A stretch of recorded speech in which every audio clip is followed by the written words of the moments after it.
地方的小经济来看，嘉义县乌鱼子的产量占全国的1/4。生产乌鱼子的在地企业嘛，定定咧得到全国的优良奖。若到过年过节，乌鱼产品的礼盒总是订单满。为着要来抢商机，业者嘛一直咧创新产品。除了传统的大片的乌鱼子之外，即摆嘛做成会当一喙食的四手仔，有这个乌鱼子爆米香，嘛有这个乌鱼子酱等等。一年的产值超过10亿。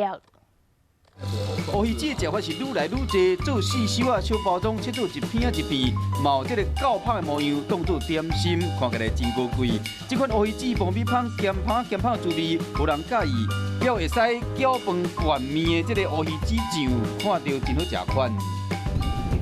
过年过节，乌鱼子是送礼好选点。嘉义县的乌鱼子产量占全国1/4，每年的产值差不多有10亿，是在地重要的经济产业。咱安尼1点外钟变一遍吼，这个平均收入咱的品质吼，咱较会平均收入较会水啊，这咱这日晒较平均均匀。逐片乌鱼子的制作过程，每一步拢袂使马虎。在地公司积极开拓乌鱼料理的市场，各种加工产品时常得到全国优良奖的肯定。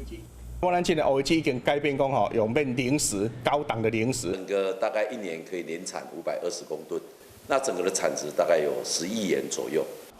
台湾乌鱼子的品质真好，除了是地方上的经济亮点，茫讲会使行销到国外，开拓出更较侪国际市场。